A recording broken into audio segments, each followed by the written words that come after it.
अस्सलाम वालेकुम, बिस्मिल्लाहिर्रहमानिर्रहीम, गुड मॉर्निंग, वेलकम टू सुनो पाकिस्तान। मैं हूं आपका होस्ट अजीम राना और मेरे साथ मौजूद हैं और मैं हूं शहरबानो आवान। उम्मीद है आपका वीकेंड बहुत मस्त और अच्छा गुजरा होगा।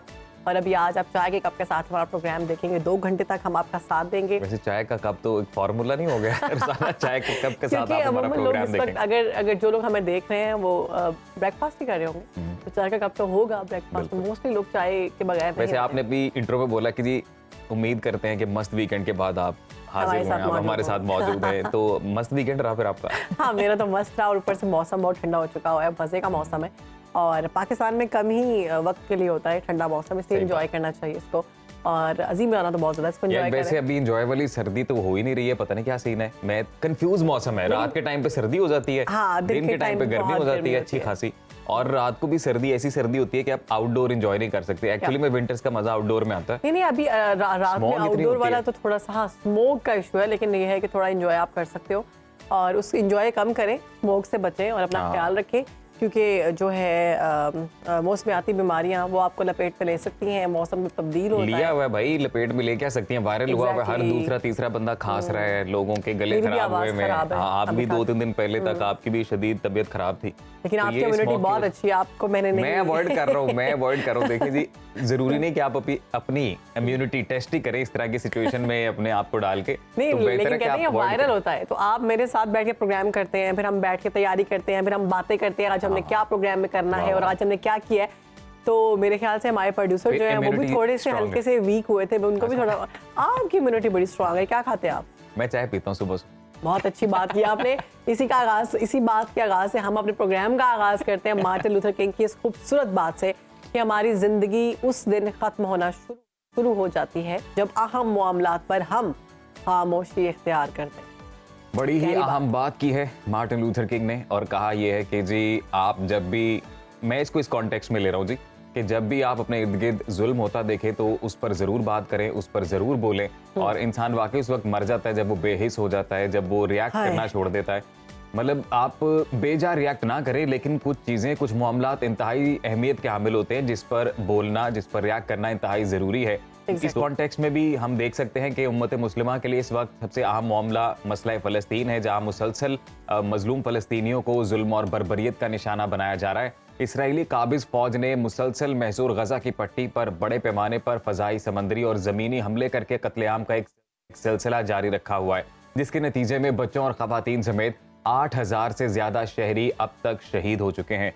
अब भी अगर हमने इसराइल के खिलाफ आवाज बुलंद नहीं की, तो फलस्तीनियों का साथ ना दिया, तो जुल्म और बर्बरियत का ये सिलसिला पूरी उम्मत मुस्लिमा को अपनी लपेट में ले लेगा। यकीनन ऐसी सूरत हाल नजर आ रही है। और इसराइली बर्बरियत की अगर बात की जाए, फलस्तीनियों की ताज़ा तरीन सूरत हाल ये है कि गजा में 24वां दिन है और आग और खून का खेल जारी है।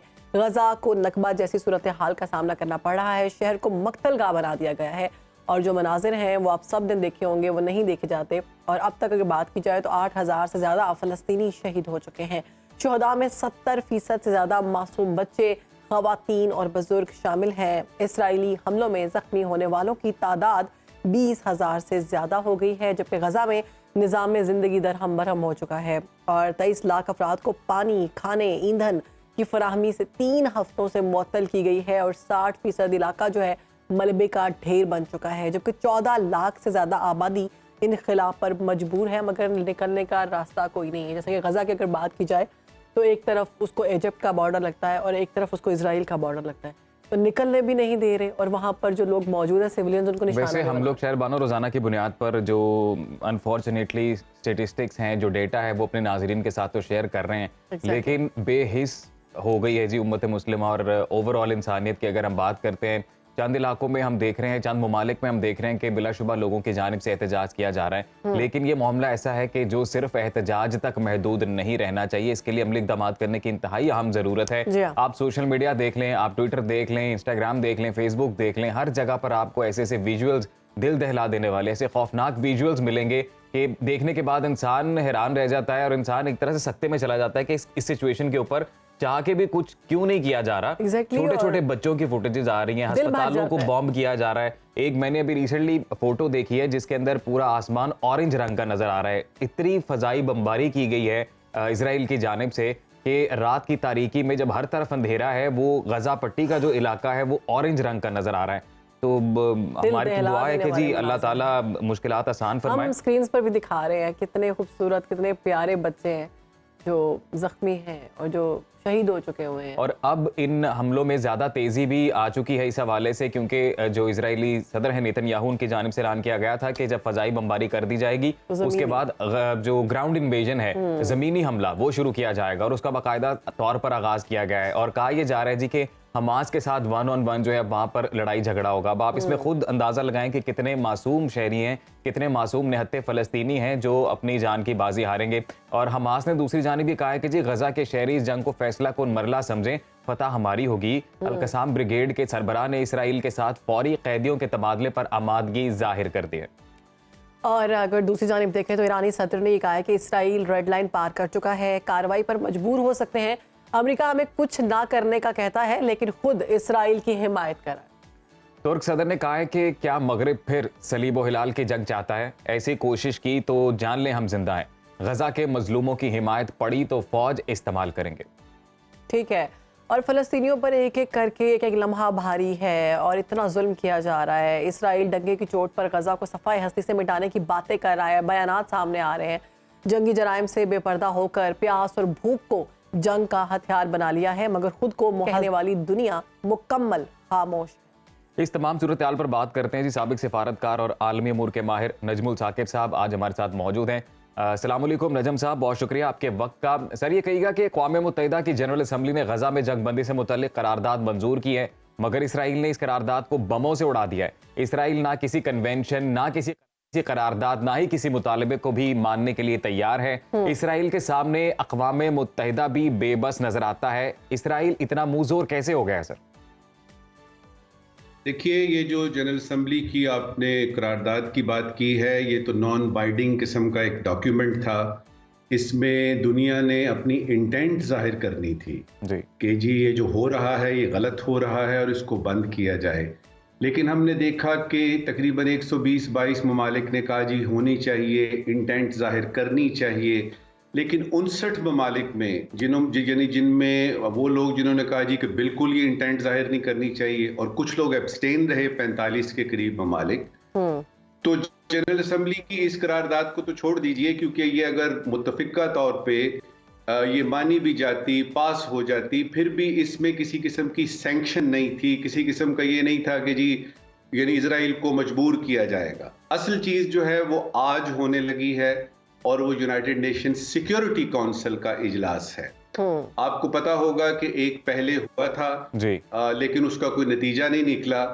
तो अभी ये है कि चीन और यूएई के बिहाफ पे उन्होंने रिक्वेस्ट की है सिक्योरिटी काउंसिल से कि इस पे एक इजलास किया जाए। तो एज वी स्पीक आज वाले दिन होना है और उम्मीद की जाती है कि सिक्योरिटी काउंसिल कुछ ऐसे इकदामात करे जो कि वो बातें तो कर रहे हैं लेकिन कोई अमली इकदाम जो है नहीं हो रहा। तो आज का जो इजलास है, और आप जानते हैं कि इसके 5 परमानेंट मेंबर्स जो हैं उसमें अमेरिका है, यूके है, फ्रांस है, चीन है और रूस है। अब चीन और रूस जो हैं वो किसी वजह से एक तरफ हैं, तुर्की और ईरान जो है वो बड़े मजबूत और बड़े स्ट्रॉन्ग वर्डेड जो हैं उनकी स्टेटमेंट्स आ रही हैं। लेकिन फैसला अगर आज ये होता है कि जी जंग बंदी होनी चाहिए, तो मुझे नहीं लगता कि Israel United nation security council की सर ये जो इजलास की आप बात कर रहे हैं चाइना और यूएई के बिहाफ पे अब दोबारा से होने जा रहा है, अगर इसको वीटो कर दिया गया किसी की जानिब से तो फिर वीटो बिल्कुल अमेरिका आराम से वीटो कर सकता है। देखिए, ये जो यूनाइटेड नेशंस का सिस्टम है ना, ये वो पिछले दिनों बड़ा वायरल हुआ था या सोशल मीडिया पे कि जी यूनाइटेड नेशंस एक यूजलेस ऑर्गेनाइजेशन है। मेरा व्यू थोड़ा सा मुख्तलिफ है इससे। मेरे ख्याल में ये यूजलेस नहीं है, ये यूजफुल है, लेकिन उन लोगों के लिए जो ताकतवर हैं, उन लोगों के लिए जो कि जालिम हैं। Exactly. तो जिस तरह हमने अफगानिस्तान में देखा, इराक में देखा, अचानक इजलास होता है, अचानक होता है जी बिल्कुल हमला करना चाहिए और साथ ही अगले मिनट में हमला शुरू हो जाता है।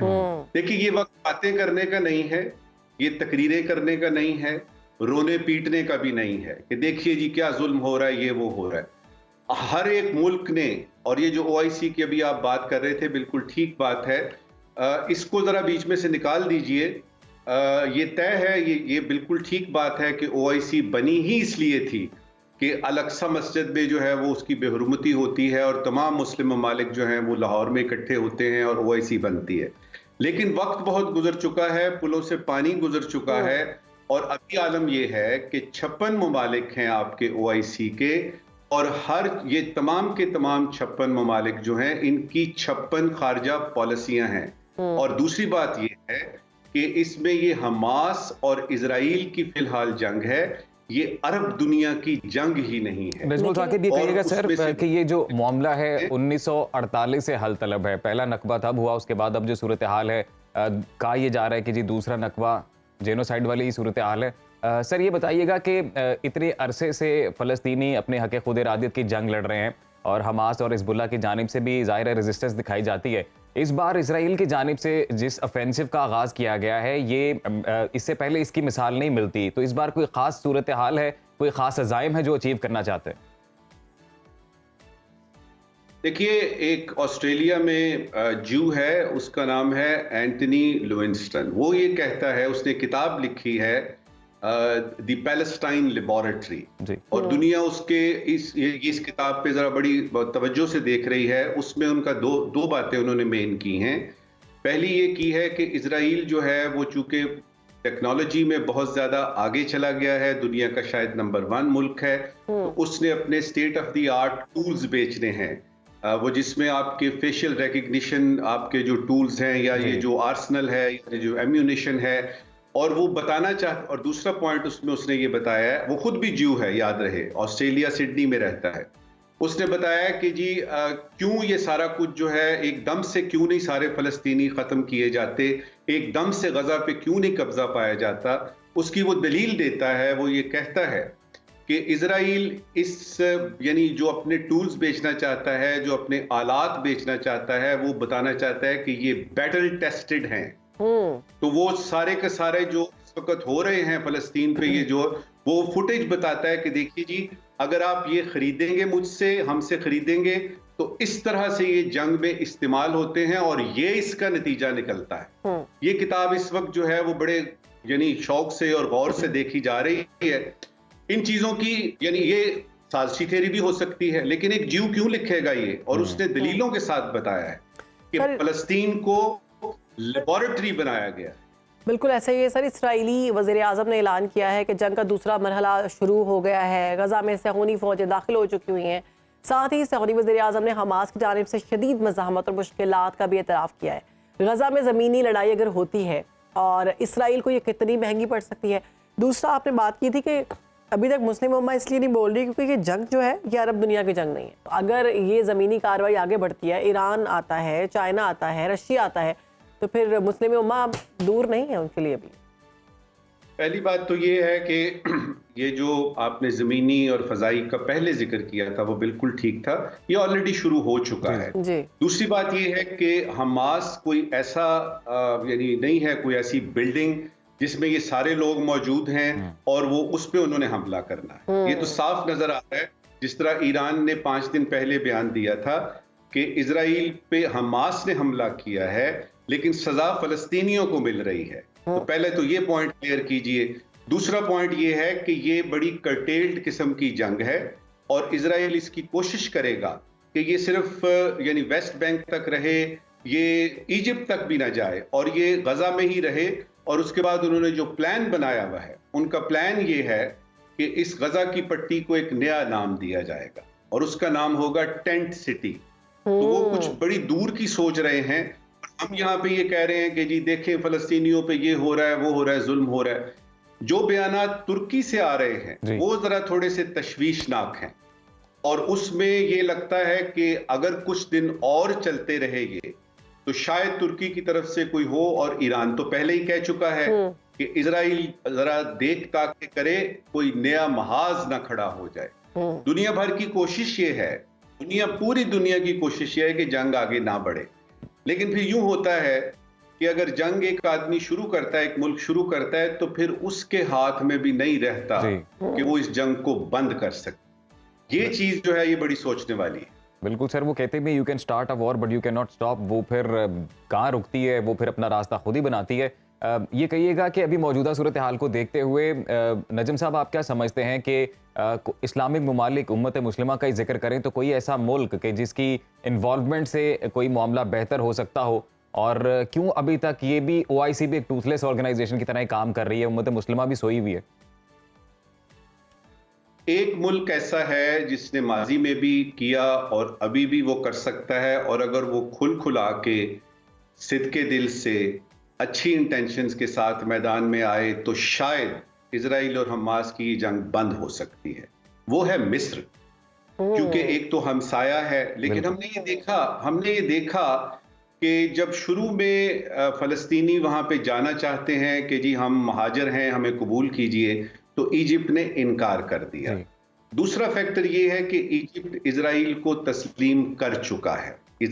मिस्र उन यानी ममालिक में से है, UAE समेत और सूडान और ये सारे मोरक्को वगैरह, जिन्होंने के इजराइल को बहैसियत एक मुल्क के रियासत के तस्लीम कर लिया हुआ है। तो आपका ये सवाल कि कौन सा मुल्क है जो कर सकता है, वो इजिप्ट है। लेकिन देखे ना 7 अक्टूबर से कितने दिन हो गए, अभी 23-24 दिन हो सर, गए हैं। इजिप्ट तो अपना बॉर्डर भी नहीं दे रहा रेफ्यूजीज को, और वो अभी तक हमें उधर से कायरो से कोई ऐसी चीज नजर नहीं आ रही। ना सिर्फ ये कि प्रैक्टिकली अमली तौर पे, बल्कि वो जब बोलते हैं यूनाइटेड नेशंस में तो बड़ी उनकी जरा सिफारती डिप्लोमेटिक किस्म की लैंग्वेज होती है। ठीक है, थैंक यू सर, बहुत शुक्रिया, आपने सुनो पाकिस्तान को वक्त दिया। होते हैं कि ये जो जंग है इसको खत्म कर दिया जाए जल्द हमें बिल्कुल। और नजमुल थाकिब साहब हमारे साथ मौजूद थे, उन्होंने भी ओवरऑल इस सारी सूरत हाल पर अपना तज्जिया पेश किया है। तो अब यहाँ पर एक ब्रेक शामिल करेंगे। अभी वक्त है ब्रेक का, मुल्क की सूरत हाल की बात करेंगे ब्रेक के बाद।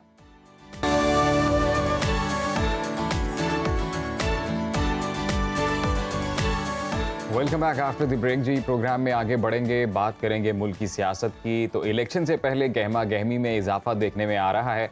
लीगी कायद नवाज शरीफ को रिलीफ मिलने का सिलसिला जारी है, जिस पर पीपल्स पार्टी और तहरीक इंसाफ की बेचैनी बढ़ रही है। शदीद तशवीश का इजहार किया जा रहा है और नवाज शरीफ को लाडला प्लस करार दिया जा रहा है। लाडला प्लस, जबकि नून लीग ने सहूलतकारी और लाडले के इल्जामात को मुस्तरद करते हुए ये मौक़िफ़ इख्तियार किया है कि नवाज शरीफ को रिलीफ नहीं, इंसाफ मिल रहा है। और इंसाफ मिल रहा है। और दूसरी जानिब अगर इस्तेहकाम पाकिस्तान पार्टी की बात की जाए, वो भी मैदान में आ गई है और जहानिया में पहला अपार शो किया गया। उनकी जानिब से जहांगीर तरीन ने दावा किया कि आइंदा इलेक्शन में जनूबी पंजाब IPP का जो किला है वो साबित होगा। पीपल्स पार्टी और तहरीक इंसाफ ने भी इंतखाबी मैदान में उतरने की तैयारियां कर ली। इसी तमाम तर सूरत हाल पर बात करने के लिए हमारे साथ मौजूद हैं सीनियर तज्जियाकार आमिर इलियास राना साहब। वेलकम टू सुनो पाकिस्तान सर, कैसे हैं आप?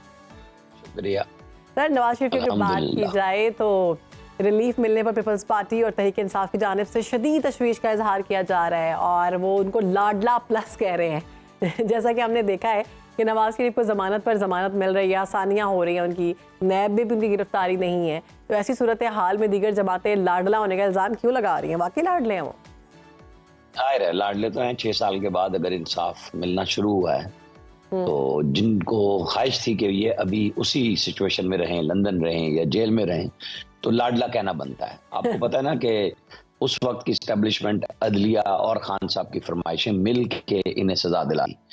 अब तो जिन्होंने सजाएं दिलवाई वो सारे ही बोल पड़े हैं। शौकत अजीज की साहब जज थे हाई कोर्ट के, उन्होंने रावलपिंडी बार में खड़े होकर बयान दिया कि उनसे इंसाफ रुकवाने के लिए 2 साल की मेहनत पे पानी ना फिरवाने के लिए कौन से जनरल साहब आए थे, आपको हमें सबको पता है। तो अब कौन सी चीजें छुपी रह गई हैं कि आप आज एक शख्स को 6 साल पहले जब निकाला गया और वो ठीक कहते थे, वो कहते थे 5 मुअज़्ज़िज़ जजों ने, मुअज़्ज़िज़ लोगों ने मुझे निकाला, तो क्या आज वो चीजें साबित नहीं होगी कि निकाला गया? पाकिस्तान का कानून उनको नाअहल नहीं करता था, ब्लैक लॉ डिक्शनरी के तहत उसको नाअहल किया गया और फिर फरमाइश ये थी कि नहीं जेल में भी डालो, बंद भी रखो, पार्टी की सदारत भी लो। तो वो सारे काम फरमाइशों पे पूरे कराए गए। तो फिर अब अगर इंसाफ होता हुआ मिल रहा है और उनको जमानत मिलती है तो सबको नजर आ रहा है कि लाडला प्लस हो गया, फिर तो ठीक है, फिर लाडले तो राना साहब, जब उस वक्त जब सजा दी गई थी तो अदलिया पर फिर सवालात उठते हैं इस तरह। अगर उस वक्त सजा दी गई थी, क्या वो सजा गलत थी, या फिर अभी जो रिलीफ दिया जा रहा है वो रिलीफ अगर सही है तो? देखें, नई लीगल ज्यूरिस्प्रूडेंस बनाई गई थी पनामा से अकामा, अकामा से ब्लैक लॉ डिक्शनरी। तो वो सवालात तो हैं, वो तो बिल्कुल हर बंदा कह रहा है, और फिर जिन लोगों ने ये काम किया वो सारे बोल पड़े। मैंने आपको जस्टिस शौकत अली सिद्दीकी का सिर्फ नाम इसलिए लिया कि वो बतौर हाई कोर्ट सिटिंग जज गवाही देके गए, वो रिटायरमेंट के बाद नहीं बोले। वो जस्टिस राणा जो थे, जो चीफ गिलगित जीबी कोर्ट थे, उनका हल्फिया बयान, फिर उसके ऊपर चढ़ाई कर देना, फिर बयान से पीछे हटवाना। वरना साकिब ने साहब सहूलतकारी के लिए तो इलेक्शन कैंपेन में भी चले गए थे, शेख रशीद के पास भी चले गए, और शर्जील मेमन के पास आपको पता है उन्होंने कौन सी बोतल निकाली, और फिर गवाही के तौर पे मजिस्ट्रेट के सामने जाना था तो गायब हो गए। तो ये छापे थे, उस वक्त पीपल्स पार्टी को भी दबा रहे थे और सब चीजें कराई गई। शहद तो शर्जील मेमन ने साबित किया ना कि वो शहद था, जिसने पकड़ा था वो अपनी उस मतलब चीफ जस्टिस ऑफ पाकिस्तान होकर उनको शर्मिंदगी का नहीं सामना करना चाहिए। वैसे राणा साहब, आपको क्या लगता है कि जो मामला तभी चेयरमैन पीटीआई के साथ हो रहे हैं, तो कल को अगर उन्हें रिलीफ मिलता है, वो बाहर आते हैं, तो फिर क्या वही सूरत हाल दोबारा से तब्दील होती नजर आएगी? फिर उनकी जानिब से कहा जाएगा कि जी अब मुझे रिलीफ मिल रहा है, पहले मेरे पे झूठे केसेस बनाए गए थे। तो ये सारी सियासी सूरत हाल एक दायरे में ही घूमती रहती है। देखिए, बात यह है कि खान साहब अपने मकाफात अमल का शिकार है। उन्होंने जो गड़े दूसरों के लिए खोदे थे उस गए हैं, और उन्हें इंसाफ मिलना चाहिए। कौन कहता है ना मिले, लेकिन 9 मई जो काम उन्होंने किया वो मैंने और आपने नहीं किया। तोशाखाना से घड़ियां लेके कीमत कम करना या तोशाखाने के ताइफ शो ना करना, वो मैंने और आपने नहीं किया था। अगर हम ठीक चीजें करते हैं, मसला आता है तो उसका जवाब दे दीजिए। आपको दबाने की जरूरत नहीं थी। आप कह रहे थे कि मैंने 50% पे ताइफ लिए, आपने उस वक्त रूल्स रिलैक्स करके 20% पे लिए। ये सारी कहानियां सब हुक्मरानों की एक जैसी हैं, लेकिन जब बंदा हुक्मरान होता है उसे समझ नहीं आती। खान साहब जब नवाज शरीफ को सजा दिलवा चुके हुए थे, अपनी तरफ से उनकी सियासत पार कर हुए थे, तो फिर सब्र से काम लेते, इस मुल्क में इंतखाबी इस्लाहात कराते, इन तक जज्बे से हट के मेरा मुखालिफ तो जेल में है, तो सुकून से ऐसे हुक्मरान देते पंजाब के एपी के अंदर के लोगों के काम होते थे, वो भूल जाते माजी में। वैसे राणा साहब, 9 मई वाले वाकये में पीपल्स पार्टी का तो कुछ लेना देना नहीं है, वहां से भी ऐसे ही लग रहा है कि जी लेवल प्लेइंग फील्ड नहीं दी जा रही, तो वहां पर लेवल प्लेइंग फील्ड क्यों नहीं है? उनका भी दावा बिल्कुल सादा था, कोई छुपी हुई चीज नहीं है। 2-3 चीजें हैं जो पीपल्स पार्टी को ये बात करने पे मजबूर कर रही है। उनका ख्याल था बिलावल भुट्टो वजीर आजम बन जाएंगे, कि जो बीएपी है बलूचिस्तान पार्टी, वो पीपल्स पार्टी में आ रही है। पीटीआई के मुनर्रिफीन पंजाब के साउथ के, जिसका आपने स्टार्ट में जिक्र किया जहांगीर तरीन का, और केपी में पार्लियामेंटेरियन बनी के ये सब पीपल्स में जाएंगे। वो अब अलग अलग 2 जमातें बन गई, वो ख्वाब चिकना हुआ। ऊपर से जो सिंध में निगरान हुकूमत बनी, वहां वजीर आला तो बिल्कुल और पक्के ढक्के हैं, कोई शुबा नहीं है उसमें, लेकिन ना काबीना साथ चल रही है। फिर कमीशन के ऑर्डर आ गए कि जनाब ये जो 15 साल से एक सिस्टम था उसको तोड़ा जाए, और तोड़ा गया है। तक टूट नहीं सकता चंद हफ्तों में कोई सिस्टम भी जो 15 साल से बनाया गया। लेकिन उनको कुछ फीलिंग आई कि ये JUI, MQM, ये फिर PMLN ने जो बशीर मेमन साहब को अब शामिल किया, नवाज शरीफ इकबाल कमेटी के वो कन्वीनर बने, उन्होंने खुद कहा कि वो इस इत्तेहाद में शामिल हो सकते हैं। तो पीपल्स पार्टी के कान खड़े हो गए कि 2018 में भी यही कुछ हुआ था, जब फैजियाब आम थी, तो उस वक्त GDA को वजीर आला बनाने के लिए करा दी गई थी। तो फिर जरदारी साहब ने सौदा किया और पीपल्स पार्टी वापस सिंध में पूरे तमकनत के साथ आ गई। सर, वो तो अभी भी दावा कर रहे हैं कि इलेक्शंस हम जीतेंगे पीपल्स पार्टी की जानिब से, और नून लीग ये दावा कर रही है कि नवाज शरीफ की क़यादत में मुल्क जो है मुआशी कुव्वत बनेगा और हम जीतेंगे। क्या लग रहा है कितना टफ टाइम देगी पीपल्स पार्टी पंजाब में नून लीग को? और उसके अलावा सर, अगर बात की जाए PDM के दौर की, 16 माह की, तो तब तो ये सब कुछ वेरी गुड और बहुत अच्छा था। अब अचानक से खामियां क्यों नजर आना शुरू हो गई हैं?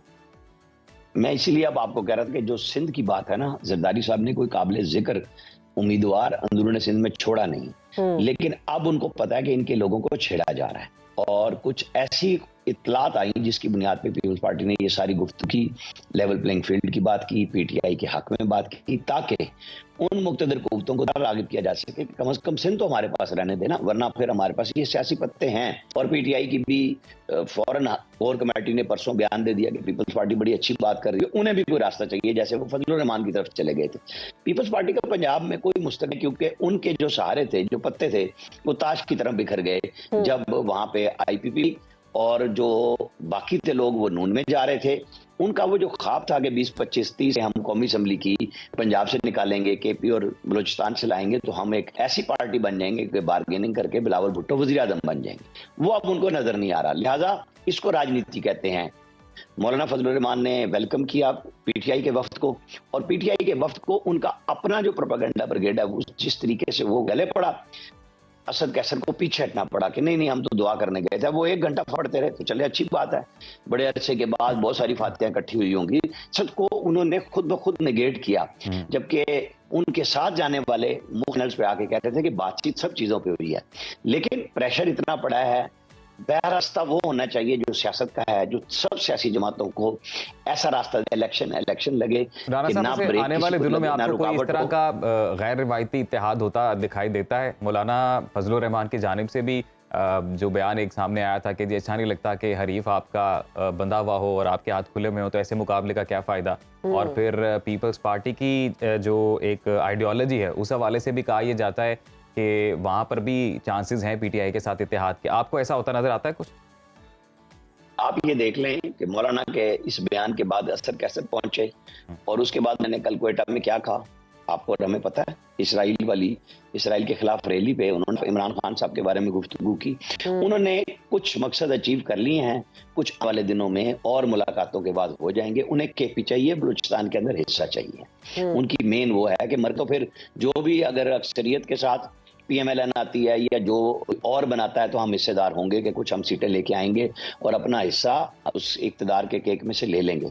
और जाहिर है कि नवाज शरीफ और इनकी भी मुलाकात शायद इसी हफ्ते हो जाए, मुतवक्को है। और जरदारी साहब से भी नवाज शरीफ की मुलाकात होगी, वो कुट्टी नहीं हुई पक्की कि जो हो जाए, लेकिन इंतखाबी तौर पे गोले तोप के मारे जाएंगे, दागे जाएंगे, बयानात चलते रहेंगे। सर ये तमाम और फिर जब इलेक्शन को हो देखते हुए जाएंगे, ऐसे लग रहा है कि पीपल्स पार्टी का जो है वो जराये के मुताबिक ये कहा जा रहा है कि जो इत्तेहाद है वो पीटीआई के साथ हो सकता है, क्योंकि नून लीग के साथ जो सब कुछ हो रहा है वो तो इनको लाडला करार दे रहे हैं, लाडला प्लस कह रहे हैं। और ये भी कहा जा रहा है कि जो नवाज शरीफ साहब है वो डील करके आए। पीपल्स पार्टी का बिल्कुल ख्याल है कि पंजाब के अंदर अगर वो नून को कार्नर करना चाहती है तो वो पीटीआई को सपोर्ट करने के लिए तैयार हुई, लेकिन बदले में अंदरूनी सिंध तो वो कुछ नहीं दे सकते उन्हें, और ये चलती रहेगी। ये सब है इक़्तिदार के केक में हिस्सा लेने का। और ठीक है, सियासी जमातें भी चली हैं, वो कोई हदीस और कुरान का सबक सुनाने के लिए तो नहीं आ रही लोगों के बीच में कि जी आप हमारे से वो सुन लीजिए। वो यही ख्वाब दिखाने आ रहे हैं कि 300 यूनिट बिजली जहांगीर तरीन फ्री दे देंगे। यहाँ वो 100 यूनिट वाले को भी आईएमएफ रियायत नहीं लेने दे रही है, कहां से दे देंगे? ये बातें हैं, सियासतदान सब ऐसे ही करते हैं। नवाज शरीफ बिल्कुल उनके लिए पहला महाज है अदालती, और उसके बाद अवामी सतह पे उन्होंने पहला कामयाब शो किया है।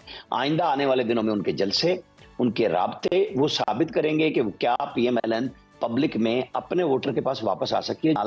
ये नहीं है कि वो पीटीआई के वोटर से वोट लेगी, पीटीआई का वोटर तो मायूस है और बददिल हुआ है। उसके अंदर उसकी सियासी क़यादत ने बहुत ज्यादा वो बददिली फैलाई है, जज्बात बेशक जितने मर्जी पीटीआई के जितने भी सपोर्टर्स अगर उनसे पूछा जाए वो कहते हैं जो भी खड़ा हो, वो कोई भी हो, चाहे वो जानदार ना भी हो, हम उसको वोट देंगे। नहीं, वो वैसे ही इस तरह की हरकतें करते हैं, वो कह सकते हैं, लेकिन जानदार हो या जानदार ना हो, कोई खंबा हो, वो खड़ा होगा तो इलेक्शन में वोट डालने जाएंगे ना। उसके लिए उनको सियासी रास्ता इख्तियार करना होगा, जो पीटीआई को बहुत देर बाद समझ आई है। अभी भी खान साहब अगर अपनी पार्टी की क़यादत चंद ऐसे लोगों को सौंप दें जो मतलब जिसमें चौधरी परवेज इलाही शामिल हैं, वो मौजूद हैं, बिल्कुल राब्ते में मौजूद हैं। आप असद को देख लें, 2-4 और लोग मिल जाएंगे कि उनके ऊपर पब्लिकली ऐसी कमेटी बना दें जो लोगों मुज़ाकरात भी कर सके, जो लोगों के साथ जलसों में जा सके। नाम तो खान साहब का, लेकिन खान साहब अभी तक इस रवैये पे तैयार नजर नहीं आ रहे। जी बिल्कुल, अभी तक खान साहब तैयार नजर नहीं आ रहे। बहुत शुक्रिया आपका आमिर इलियास राना साहब, आपने मौजूदा सियासी सूरत हाल पर अपना तज्जिया पेश किया। वक्त का जरा है किल्लत है, इस वाले से हम वरना मजीद गप भी लगाते हैं आपसे। गुफ्तगू का बहुत मजा आ रहा था और टॉपिक जो थे वो बड़े इंटरेस्टिंग थे। हमारे सबकी नजर में पाकिस्तान की बातें थी, पाकिस्तान की सियासत की बातें हो रही थी, लेकिन चूंकि वक्त कम था अभी हमें लेना होगा ब्रेक के बाद हाजिर होंगे। आपने कहीं जाना नहीं, देखते रहिए सुनो पाकिस्तान।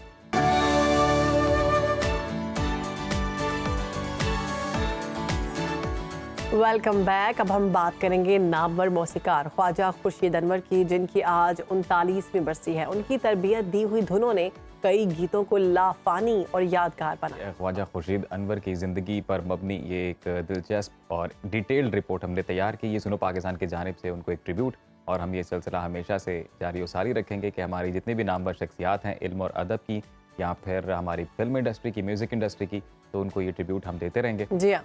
और अब हम जाएंगे एक ब्रेक की जानिब। मज़ीद दिलचस्प स्टोरीज भी हैं जो प्रोग्राम का हिस्सा बनाएंगे एक ब्रेक के बाद। आप कहीं मत जाइएगा, देखते रहिए सुनो पाकिस्तान। पाकिस्तान।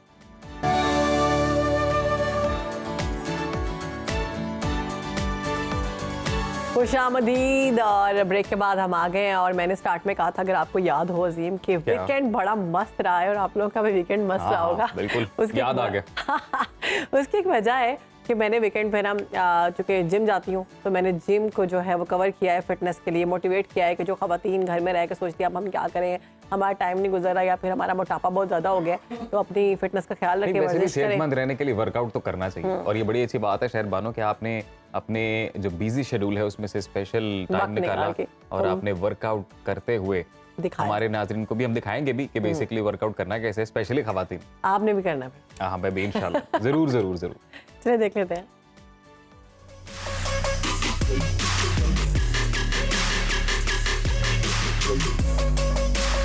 अस्सलामुअलैकुम जी। सेहतमंद ज़िंदगी गुजारना हर किसी का हक है। अवेयरनेस दी जाती है, मुहिम चलाई जाती हैं कि अपनी सेहत का ख्याल रखें, अपनी फ़िटनेस को मज़ीद बेहतर बनाएं। तो हम इस वक्त मौजूद हैं एक ऐसी जिम में जहाँ पर ख़वातीन मौजूद हैं और ख़ास ख्याल रखती हैं कि हमने अपने आप को सेहतमंद किस तरह से रखना है, हमने अपनी बॉडी को रीशेप किस तरह से करना है और हमने एक बेहतरीन बॉडी किस तरह से बनानी है। हमने अक्सर देखा कि ख़वातीन जो हैं वो इस मैदान में थोड़ी पीछे पीछे रही हैं, लेकिन ऐसा नहीं है। अवेयरनेस चलाने का सिलसिला जो जारी था वो कामयाब हो चुका है। उसका नतीजा अब ये निकला है कि यहाँ पर जो ख़वातीन आती हैं उनको इंस्ट्रक्टर, एक खातून जो हैं वो दी गई हैं जो कि इंस्ट्रक्ट करती हैं, बताती हैं कि एक्सरसाइज किस तरह से करनी है, बताती हैं कि आपकी सेहत किस तरह से मुतवाज़न हो सकती है, बताती हैं कि वेट लॉस के लिए कौन कौन सी एक्सरसाइज कितनी कितनी देर के लिए बस काफ़ी हैं और कौन सी डाइट आपके लिए बेहतरीन है। ले जनाब 5 बेसिक एक्सरसाइजेज मैं करने जा रही हूँ जो कि आप डेली रूटीन में कर सकते हैं और मुझे हेल्प करेंगी मेरी आज की इंस्ट्रक्टर किरण। ओके किरण जी, आपने इसको फॉरवर्ड पैडल करना है। आप इसको यहाँ से भी होल्ड कर सकते हैं, इससे आपके आर्म भी इंगेज रहेंगे। और इसके बाद आपने क्विक स्टार्ट का बटन दबा देना है। ओके। ये क्विक स्टार्ट के बाद आपकी ये कैलोरीज भी शो करेगा, आपके स्टेप भी शो करेगा और आपने कितना डिस्टेंस कवर किया वो भी ये शो करेंगे। इसको एलिप्टिकल कहते हैं और ये कार्डियो में सबसे बेस्ट एक्सरसाइज होती है क्योंकि इसमें आपकी फुल बॉडी इंगेज होती है। It's cardio. तो आप 3 से 4 मिनट तक करते रहें और आपकी काफ़ी कैलोरीज इसमें बर्न होगी और आपकी बॉडी वार्म अप भी हो जाएगी। तो ये हमारे जिम में सबसे पहले करवाने वाली एक्सरसाइज में से एक है। हम कार्डियोज में से स्टार्ट करते हैं और एलिप्टिकल और ट्रेडमिल दोनों करवाते हैं। एलिप्टिकल ट्रेडमिल से ज़्यादा बेहतर होता है क्योंकि इसमें ज़्यादा कैलोरीज बर्न होती है, इसमें आपकी बॉडी सैग नहीं करती। बहुत ज़्यादा ट्रेडमिल करने से आपकी बॉडी सैग नहीं करती। फॉरवर्ड पैडल करते रहे और फिर आपने कमर सीधी रखनी है, ये इस बात का ख्याल रखें। और अक्सर हम एलिप्टिकल या कार्डियो करते वक्त अपना हेड डाउन कर लेते हैं कि इसको देख लें, तो इससे आपका पोस्चर खराब हो सकता है। ओके। तो आपने हमेशा सामने देखते हुए, सामने बिल्कुल देखते हुए ये वाला वर्कआउट करना है। एलिप्टिकल बहुत टफ होती है करने में भी और ये जब बहुत ज़्यादा जंक फूड खाया हो, बाहर की दावतें वगैरह खाई हो तो वर्कआउट आपके लिए लाइफ सेवर होता है।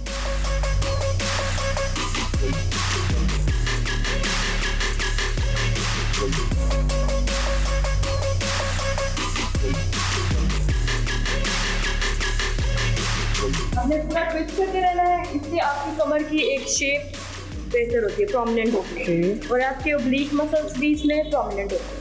और ये बहुत अच्छी और इजी एक्सरसाइज है, हर कोई इसको कर सकता है, लेकिन excess of everything is bad. आपने इसको बहुत ज़्यादा नहीं करना। अगर आपको डिस्क का प्रॉब्लम है, स्पाइनल के डिस्क का L4 L5 का प्रॉब्लम है, तो आप इस एक्सरसाइज को थोड़ा अवॉइड करें। इसमें भी आपने बैक स्ट्रेट रखनी है, ठीक है, और सिर्फ लोअर बॉडी को मूव करते हैं। इसमें डबल फंक्शन है, इसको बैठ के भी कर सकते हैं और खड़े होकर भी कर सकते हैं, ठीक है। बैठ के आपने इसको इस तरह बॉडी को, लोअर बॉडी को मूव करना। ओके, आप ट्राई करेंगे। बैठ जाए, पाँव इसके ऊपर रखें, योर आर्म स्ट्रेट और लोअर बॉडी को मूव करें।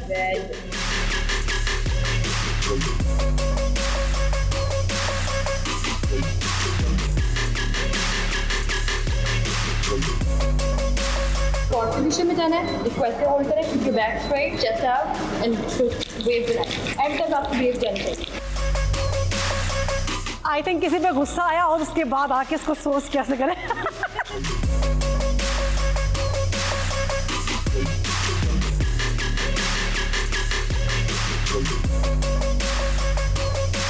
उम्मीद है आज का सेगमेंट आपको पसंद आया होगा। मेरा भी मैसेज यही है कि अपनी ज़िंदगी में अपने लिए वक्त निकालें, दिन में 15 से 20 से 25 से 30 मिनट निकालें।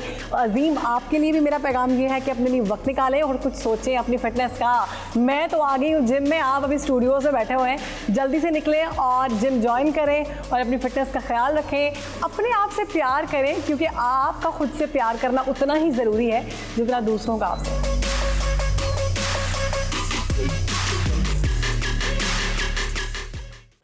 वाह वाह वाह वाह वाह शहरबानो, ये तो बड़ा कमाल आपने वर्कआउट करके दिखाया। अच्छा, मुझे उम्मीद नहीं थी कि आप इतना अच्छा वर्कआउट कर लेते, बस देख ले। क्योंकि अमूमी तौर पर तो हम सेट में यही देखते हैं कि यहाँ से यहाँ तक चलती हो थक जाते हैं। मैं हैरान हूँ कि इतना वर्कआउट इन्होंने कैसे किया वैसे। अजीम, मैंने आपका नाम लिया वापस स्पेशल कि अजीम निकले यहाँ से स्टूडियो से, आप भी वर्कआउट करें। नहीं, वर्कआउट करना बड़ा जरूरी हो गया। अभी चैलेंज दे दिया शहरबानो ने, तो अब तो जरूरी है वर्कआउट करना। और वैसे आपने बड़ा अच्छा पैगाम भी दिया इस हवाले से, जो मुझे सबसे अच्छा लगा ना, क्या कि सेल्फ लव जो सिखाता है ना वर्कआउट, वो बहुत जरूरी है। दैट इज वेरी इंपॉर्टेंट कि आप अपने से उतनी मोहब्बत करें जितनी आप दूसरों से भी करते हैं, या आप जितने दूसरों से चाहते हैं कि हमसे करें, दूसरा आपसे करे। हाँ, हम चाहते हैं वो मुझसे इतनी मोहब्बत करे। मेरा पार्टनर है, मेरे पेरेंट्स हैं, मेरे दोस्त हैं, मेरे बहन भाई हैं, तो हमें पहले खुद से मोहब्बत करनी पड़ेगी, अपनी बॉडी का भी ख्याल रखना पड़ेगा। उसके बाद फिर हम एक सही बात पूछूं, कितने टेक्स में किया था ये? एक टेक्स में? अच्छा, हाँ, वाह वाह वाह, बिल्कुल नहीं था।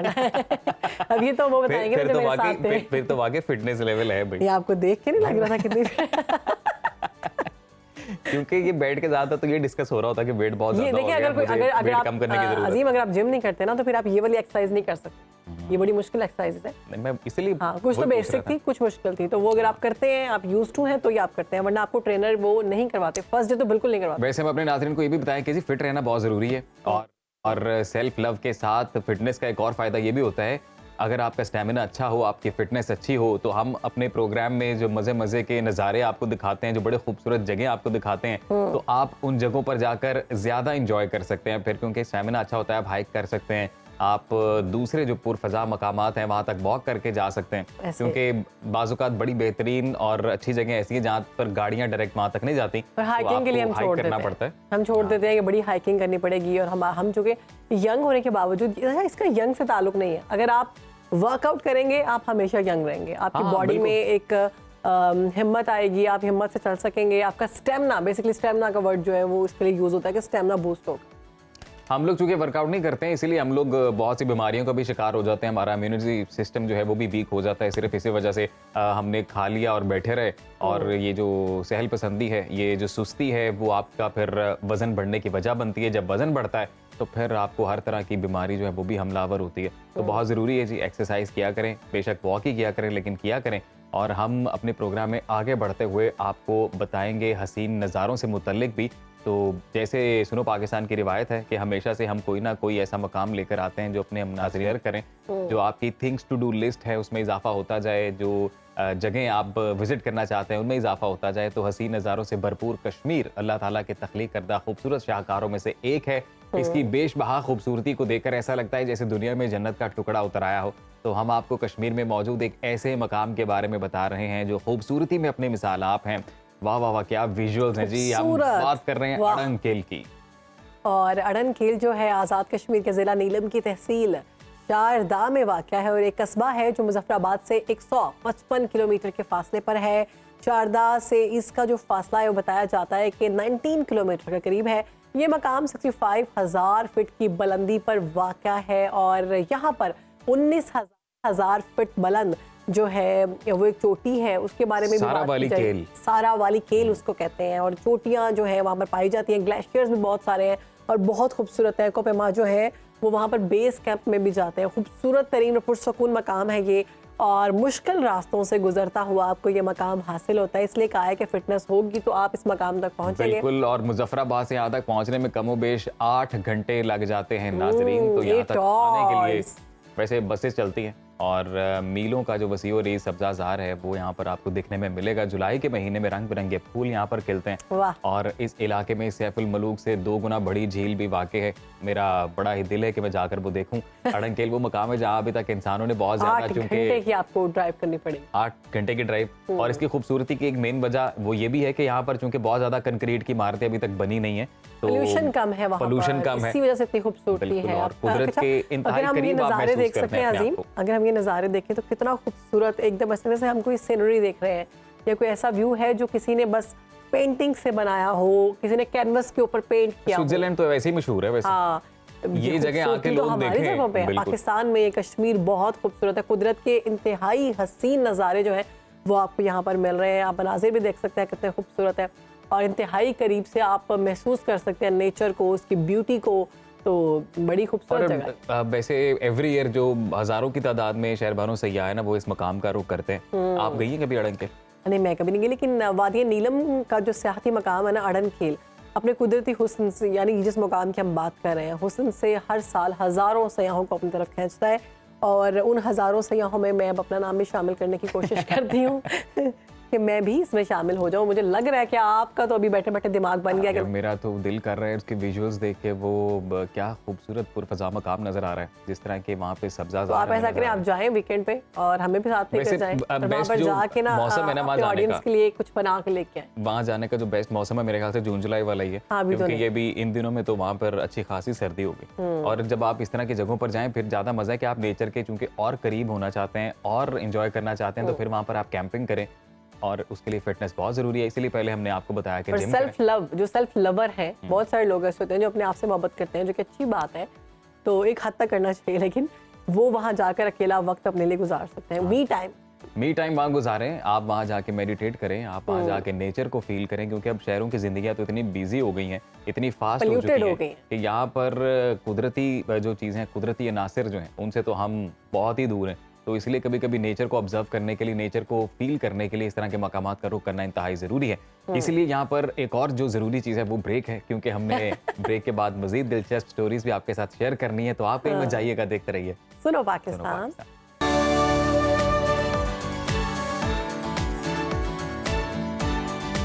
Welcome back after the break नाजरीन। अब हमारा जो सेगमेंट है इसमें हम हमेशा ही अपनी रिवायत को बरकरार रखते हुए जो इलाकाई सौगातें हैं उनका जिक्र करते हैं। वैसे तो हमने बड़ी बड़े मजे के पकवान अपने नाजरीन के साथ अब तक शेयर किए हैं, लेकिन आपने घबराना बिल्कुल नहीं है, ये सिलसिला यहाँ रुकेगा नहीं, ये जारी और सारी रहेगा। और हम रोजाना की बुनियाद पर इलाकाई सकाफती जो मजे मजे के खाने हैं, जो भी अपने culture है। एरियाज की स्पेशलिटीज हैं वो शेयर पाकिस्तान में करेंगे। इतने खूबसूरत कल्चर्स हैं, उन कल्चर्स को हम दिखाते हैं। फिर उसमें जो फूड्स हैं, डिफरेंट फूड्स को हम दिखाते हैं। डिफरेंट एरियाज की जो चीज़ें फेमस हैं हम कोशिश करते हैं वो भी आप तक आए। अगर आपके रिलेटिव वहाँ पर हैं और वो आपको नहीं खिला रहे तो आप उनको फ़ोन करें और बोलें कि तुमने मुझे घोटकी के पेड़े क्यों नहीं भेजे, क्योंकि घोटकी के पेड़ों का आज हम जिक्र कर रहे हैं। आज हम जिक्र करने जा रहे हैं घोटकी के पेड़ों का। कोई भी त्यौहार हो, घोटकी के पेड़े ना हो तो खुशी का मज़ा थोड़ा अधूरा सा रहता है। जबकि घोटकी की पहचान बने घोटकी के पेड़े, मुख्तलिफ ममालिक में लोग अपने प्यारों को तोहफ़े के तौर पर भी गिफ्ट करते हैं। वैसे हमारे तो फिर यानी कि जितने भी खुशी के त्यौहार हैं अब तक वो तो घोटकी अधूरे के रह पेड़े गए। अधूरे रह गए। नहीं, अधूरे रह अब गए जो क्योंकि भी हमने मुझे तो जो भी कभी हमें घोटकी के देखना पेड़े ना नहीं घोटकी खाए। से, वो सुनो पाकिस्तान की टीम को जो है ना घोटकी के पेड़े जरूर भेजे क्योंकि हमने खाने हैं, ताकि हम भरपूर तरीके से खुशी मना सकें। हाँ। और इसी हवाले से हमारे जो नुमाइंदे हैं सदाम हुसैन बलोच, उन्होंने एक बड़ी खुसूसी रिपोर्ट तैयार की है, मुलाहिजा कीजिए।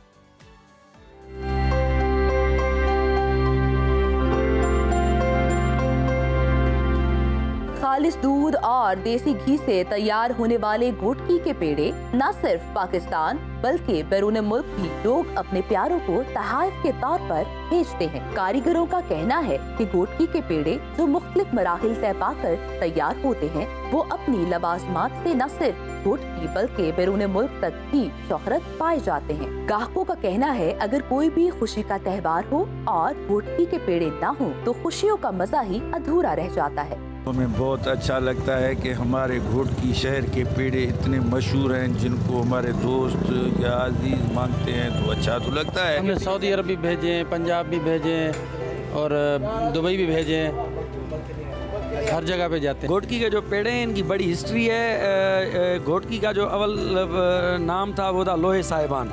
मैं समझता हूँ घोटकी नाम पढ़ने से पहले ही ये जो पेड़े थे ये बहुत मशहूर थे और पाकिस्तान की जो साबका प्राइम मिनिस्टर थी शहीद मोहतरमा बेनज़ीर भुट्टो साहिबा, उनको भी घोटकी के जो पेड़े हैं वो बहुत पसंद थे। दुकान मालिक का कहना है कि लोग अपने प्यारों को घोटकी के पेड़े मुख्तलिफ तकरीबात में तोहफे के तौर पर भेजने के लिए ऑर्डर पर तैयार करवाते हैं। ये घोटकी का एक तोहफा है, संत का तोहफा है। ये इसको जो है लोग सुखड़ी के तौर पे इसको बांटते हैं, शादी और तकरीबा दूसरी जगहों पे इसको देते हैं, अपने दोस्तों को देते हैं। ये उसका जायकेदार जो इसकी जो टेस्ट है, इसकी बड़ी टेस्ट ये है कि ये खालिस दूध से बनती है, देसी घी से बनती है ये मिठाई। इसमें कोई मिलावट वगैरह नहीं होती, खालिस प्योर घी की ये चीज़ें बनती है। घोटकी के पेड़े जो घोटकी की पहचान रखते हैं, लेकिन अफसोस के साथ कहना पड़ता है मौजूदा बढ़ती हुई महंगाई के बायस पेड़ों का कारोबार सवाल पजीर होते हुए दिखाई दे रहा है, क्योंकि पेड़ों में सबसे ज्यादा इस्तेमाल चीनी और खालिस दूध होता है। लिहाजा इंतजामिया को चाहिए कि चीनी और दूध की कीमतों पर काबू पाए ताकि घोटकी की पहचान बने घोटकी के पेड़ों का काम सवाल पजीर होने से बच सके। तो जी ये रिपोर्ट आपने मुलाहिजा है कि बड़े ही शानदार किस्म के ये पेड़े नजर आए हैं हमें। मुझे तो इनिशियली लगा कोई कचौरी या समोसे पड़े हैं। हाँ, और मेरा तो खाने को दिल कर पड़ा। आई डोंट नो कि कितना अच्छा टेस्ट होगा। ऑब्वियसली अगर वो इतने फेमस हैं, लोग इतना पसंद करते हैं और शादियों पर, ब्याहों पर, त्योहारों पर दूध और देसी घी से ये बनते हैं तो ऑब्वियसली टेस्टी तो होंगे। और फिर वहाँ की घोटकी की ये सौगात है, ऑब्वियसली बड़ी मोहब्बत से बनती होगी। खाना पीना तो हो गया, टेक्नोलॉजी के बारे में बात कर ले कुछ। टेक्नोलॉजी भी बड़ी जरूरी है खाने पीने के साथ। तो टेक्नोलॉजी की दुनिया से आम खबर यह है कि जी टेक कंपनी लिनोवो और उसकी ज़िली कंपनी जी मोटोरोला, इन्होंने हाथ पर पहने जाने वाला दुनिया का पहला स्मार्टफोन मुतारिफ करा दिया है। अच्छा। और इस फोन की पुश्त पर एक बैंड लगा हुआ है जिसके बाद ये आपकी जो रिस्ट है उसके साथ बड़ी आसानी चिपक जाता है। और ये खसूसियत है जो इसको स्मार्ट वॉच और स्मार्टफोन से ज्यादा एडवांस भी बनाती है। इस नई डिवाइस में रिवायती 6.9 इंचेस की फुल HD डिस्प्ले है और जो सारिफ की कलाई पर ब्रेसलेट की तरह जब आप इसे पहनेंगे तो ये डिवाइस को हाथ पर पहने जाने के बाद इसका डिस्प्ले का साइज 4.6 इंचेस हो जाता है। और इस वेरिएबल डिवाइस में शामिल जनरेटिव AI जो कि सारिफ के पहने हुए कपड़ों का जायजा लेता है, फिर जो इस फोन का जो वॉलपेपर है उसको कपड़ों के मुताबिक ढाल देता है। तो टेक माहिरीन के मुताबिक ये डिवाइस कंपनी की जानिब से 2016 में पेश की गई फोल्डेबल स्मार्ट वॉच से बेहतर साबित हुई है और ये इसका लेटेस्ट वर्जन है। और हम देख भी रहे थे, आप तो बयान कर रहे थे, मैं उस वक्त फुटेजेस देख रही थी जो हमारे टीवी पे हमारे साथ चलाई जा रही है हमारे चैनल में। बिल्कुल आप देखिए ऐसे करके आप बिल्कुल ब्रेसलेट्स की तरह। मुझे याद है कि फोल्डेबल ना एक फोन आया था जो मैंने भी देखा था मार्केट में, लेकिन ये उससे कोई नई एडवांस चीज लग रही है। बिल्कुल एडवांस है। हमने स्मार्ट वॉचेस देखी, एप्पल वॉचेस देखी और अब ये आ गया कि आप अपना फोन जो है वो अपने बाजू पर मतलब रिस्ट वॉच की तरह पहन सकते हैं और ये बड़ी आसानी है। बहुत सारे लोग इसके साथ मैग्नेट भी है जो कि चिपक जाता है आपके ना ब्रेसलेट की तरह, बैंड की तरह हाथ के साथ भी दिखा रहे हैं। और बड़ा मुझे मजे का लगा जैसे कि हम ब्रेसलेट्स पहनते हैं। आई डोंट नो आप लोगों की वॉचेस ऐसी होती ही नहीं होती मेल की, बट फीमेल के ज्यादातर ब्रेसलेट्स ऐसे होते हैं कि ऐसे हम बंद करते हैं उनको। एप्पल वॉच आती है वो मेरे ख्याल से इस तरह स्मार्ट वॉच होती है, लेकिन इसकी ये वाले विजुअल्स देखें शहरबानो, ये तो खवातीन के लिए बड़ा कमाल हो जाएगा। फोन आपने जिस तरह की ड्रेस पहननी है उसी तरह का पैटर्न आ जाएगा, ब्रेसलेट बन जाएगा। लेकिन एक और मसला है, हम मेरे जैसा बंदा जो है वो कहीं इसको जाते जाते कहीं भी हाथ मार के तोड़ भी सकते हैं।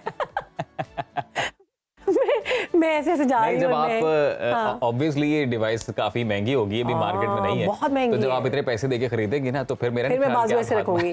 जैसे वो अक्सर गर्ल्स ऐसे करती हैं कि वो भी किसी ब्रांड का बैग ले लेती हैं तो फिर बैग यहाँ पर हमने पहन के तो बिल्कुल हाथ ऐसे रखना होता है, फिर इसके बाद हमारा हाथ हिलता नहीं, यहाँ से जैम हो जाता है हाथ, जैम, क्योंकि हमने वो ब्रांड का दिखाना होता है। तो फिर जब मैं अगर ऐसी ये वाली इतनी महंगा सा फोन अगर ले लूंगी ये मैं स्मार्टफोन, तो इसको फिर मैं बिल्कुल ऐसे करके अपना बाजू। वैसे टेक्नोलॉजी जो है बड़ी शानदार बुलंदियों को छू रही है और रोजाना की बुनियाद पर ऐसे ऐसे रहने वाली चीजें सामने आ रही हैं जो सिर्फ आप मजाक में कहते थे, अच्छा तुम अपना फोन कलाई में पहन लो, अपना फोन गले में पहन लो, यू नो आपस में हम लोग इस तरह की चीजें यूज करते थे, वो अब अच्छा मुझे तो कभी कभी ये लगता है कि जो ये टेक जायंट्स हैं, जो टेक कंपनी है, इनको भी समझ नहीं आ रही कि क्या बनाए ऐसा, क्या करें क्या, जो चीज उनके जहन में आ रही है वो उसको पॉसिबल और क्या ही करें हम। अभी हम ले रहे हैं ब्रेक के बाद हाजिर होंगे। आपने कहीं जाना नहीं, स्पेशल गेस्ट होंगे हमारे साथ। देखते रहिए सुनो पाकिस्तान।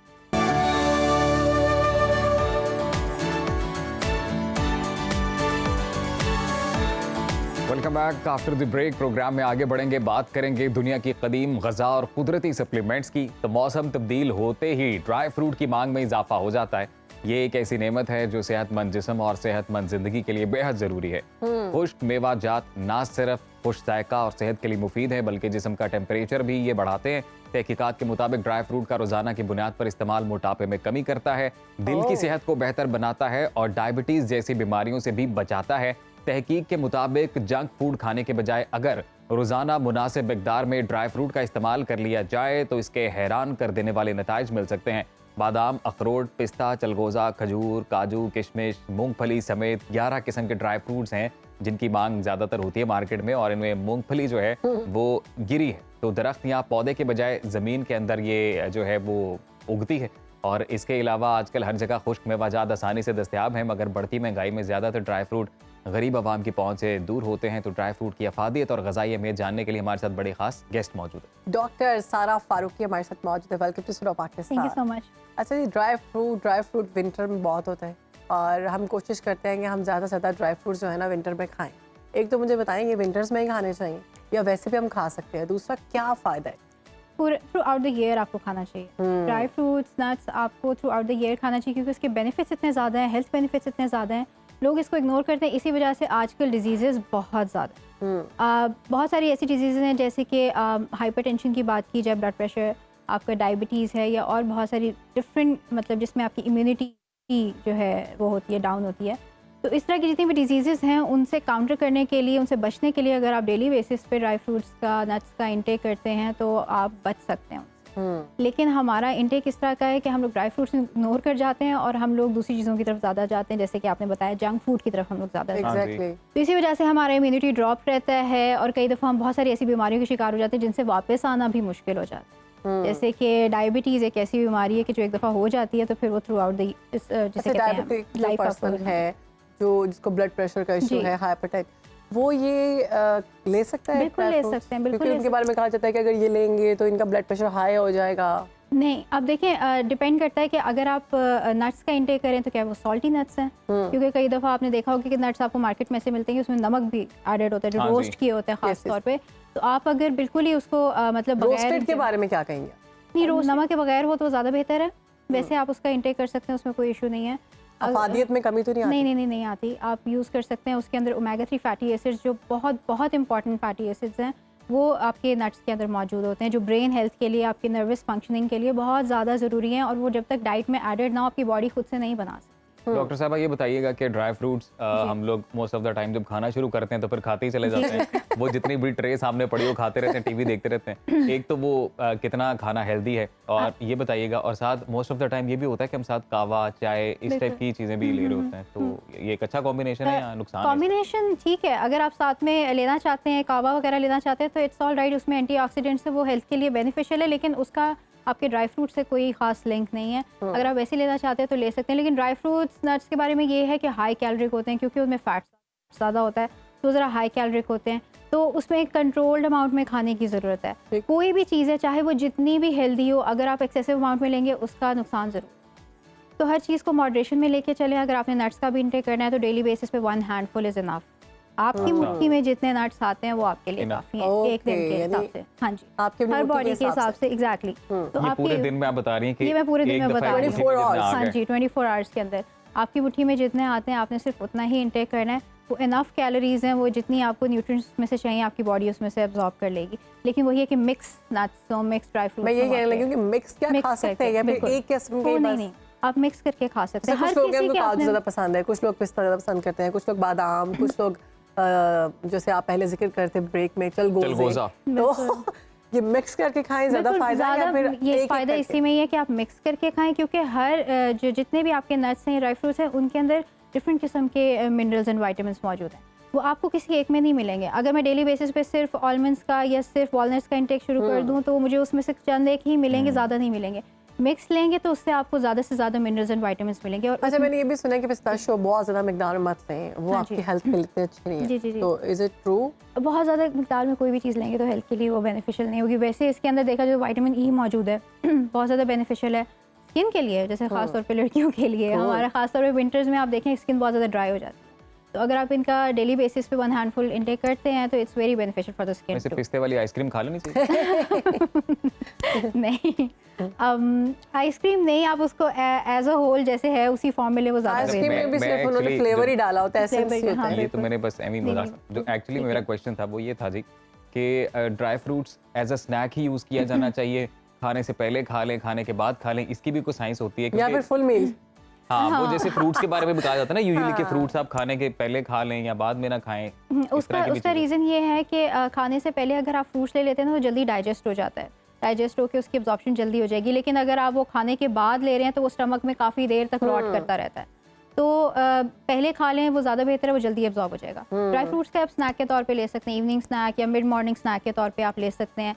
कई लोग अपने मॉर्निंग ब्रेकफास्ट में ओट्स के साथ भी लेते हैं, हाँ उसमें जी। ऐड करके ले लेते हैं, या आप क्रीम के साथ बिल्कुल आप किसी भी चीज़ में आप उसको ऐड करके ले सकते हैं। आज तो इतनी सारी रेसिपीज़ हैं, आप उसमें उनको ऐड करके ले सकते हैं, एज लॉन्ग एज वो रेसिपी भी हेल्दी हो। अच्छा, मतलब ये हम लोग मीठे में भी यूज करते हैं, बिल्कुल, मैं हलवा वही बात वगैरह कहने और लगी थी उसमें- कि हलवा है या कोई भी खीर है, कोई भी चीज़ है, उसके ऊपर आपने ऊपर से जो है वो स्प्रिंकल अब किया तो होता है। जो हमारे दूसरे सालन है, जो नमकीन सालन है, उनमें भी यूज उनमें होते भी हैं, ऐड हुआ, उनमें भी बिल्कुल आ ऐसे चुके हैं। और हम शेक, प्रोटीन शेक कहते जी, हैं, जी, पूरा पूरा इसका शेक बनाया जाता है, और जो इन्हीं की मदद से थोड़ा सा मिल्क उसमें शेक्स, प्रोटीन शेक्स जो आप घर में बनाते हैं उस पे आप ऐड कर सकते हैं, उसमें उसको मतलब शेक करके आप यूज़ कर सकते हैं। बेशक ऊपर से स्प्रिंकल भी कर दें आप उसको, मतलब बिल्कुल ही क्रश करके उसको स्प्रिंकल कर कितनी दें तो मिकदार यूज करनी चाहिए एक शेक में? देखिए आप 1 टेबलस्पून ऐड कर लें, इतना मतलब मिक्स करके 1 टेबलस्पून आप ऊपर से ऐड कर लें। आप कितना ज़्यादा ऐड कर लेंगे, बहुत ज़्यादा भी हम ऐड नहीं कर सकते। क्योंकि मैंने ये सुना था कि अगर आप वेट लॉस की जर्नी में हैं जी। तो आप ये मत खाएं, आपका वेट जो है गेन करता है। बहुत ही गलत कॉन्सेप्ट है ये कि भाई आप अगर आप वेट लॉस करना चाह रहे हैं तो आप नट्स खाना छोड़ दें, उसका उन बेचारे नट्स का कोई कसूर नहीं है, कसूर हमारा अपना ही है, क्योंकि वो हमारी बॉडी के लिए ज़रूरी है। देखिए मैं आपको बताती हूँ, बहुत ही सिंपल कॉन्सेप्ट है इसके पीछे। कैलोरीज कितनी अमाउंट में आप ले रहे हैं, क्वालिटी ऑफ फूड क्या है। क्वालिटी ऑफ फूड अच्छा है, जैसे कि नट्स हैं, दे आर वेरी गुड, उनमें बहुत सारे न्यूट्रिएंट्स मौजूद हैं।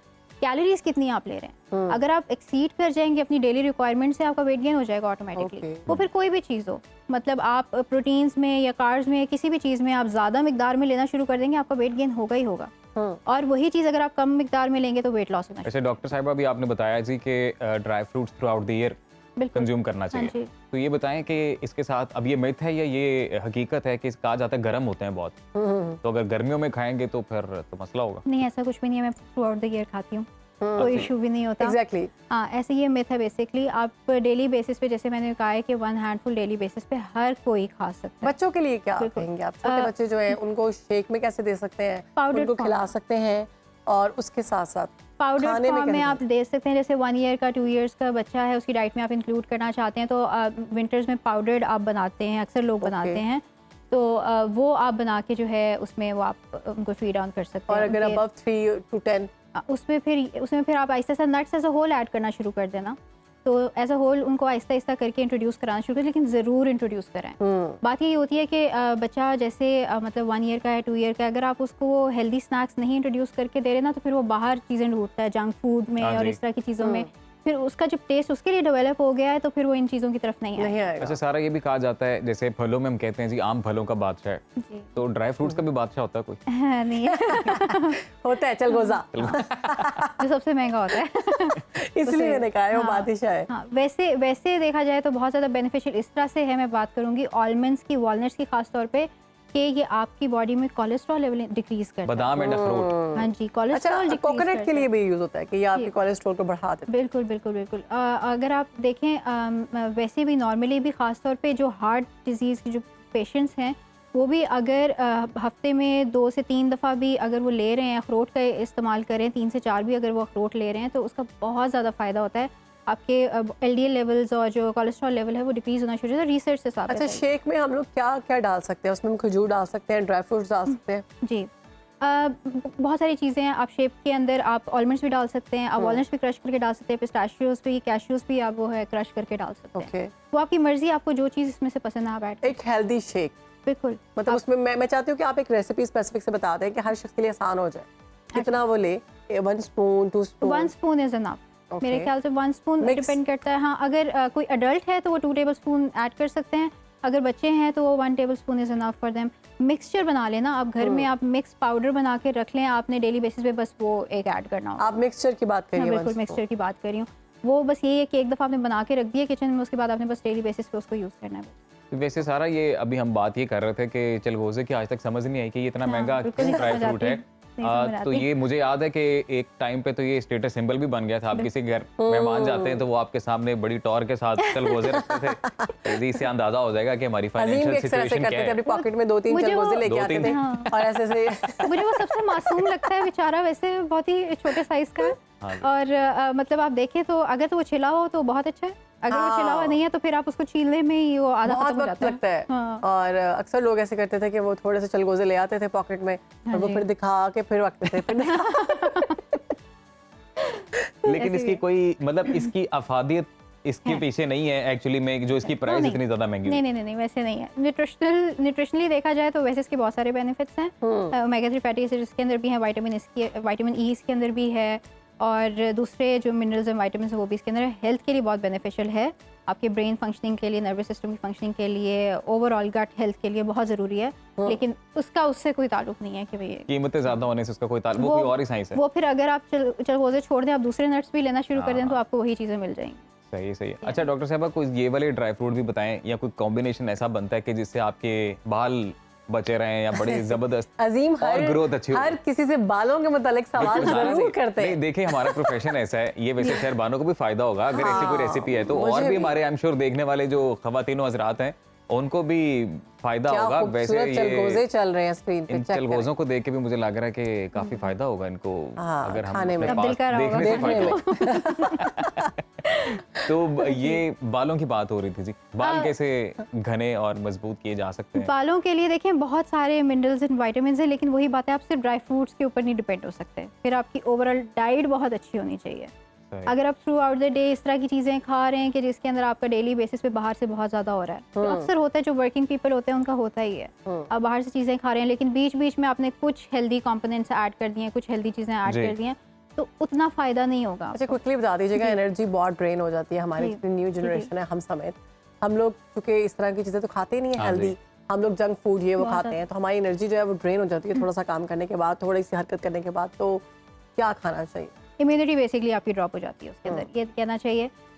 देखें डेली बेसिस पे आप अपना जैसे घर में जो नॉर्मली जो चीज़ें हमें आसानी से अवेलेबल हैं, ब्रेकफास्ट लंच डिनर में हम जो चीज़ें खाते हैं, नाश्ते में जैसे आप हाई फाइबरस जो है ब्रेड का इस्तेमाल कर सकते हैं, उसके अंदर मल्टीग्रेन ब्रेड है, या फिर आप रोटी यूज़ करना चाहते हैं होल व्हीट या ओट्स की वैसे रोटी डॉक्टर साहब आपने बड़ी शानदार बात की है। जी। आज हमने ड्राई फ्रूट्स के ऊपर बात की है, ये जो आपने मल्टीग्रेन्स और दूसरी वाले मामला छेड़े हैं ना, इसके ऊपर हम इंशाल्लाह दोबारा एक से। और सेगमेंट करेंगे ताकि शुक्रिया। उसकी इन डिटेल वो अपने नाजरीन को बताएं। हाँ, फौरी तो बात करने का मजा नहीं आता है। Thank you so much doctor सारा फॉर योर टाइम। आपने आज अपना कीमती वक्त निकाला और आई एम श्योर हमारे देखने वाले जो खवातीन हजरात हैं उन्हें फायदा हुआ होगा कि जी ड्राई फ्रूट आपकी सेहत के लिए बहुत अच्छे हैं, तो इनका इस्तेमाल खाएं, करें। खाएं, कोई और गर्मी वर्मी नहीं होती, ये आखिरी सब समझ मिलता के है। ना खाएं कि आखिरी दफा खा रहे हैं, अपना समझ के खाएं कि आप ही खा रहे हैं और अपने पैसों का खा रहे हैं। और खुद खरीद के खाएं और किसी घर में जाके ऐसे करके बिल्कुल भी जेब में डाल के मत लेके आए।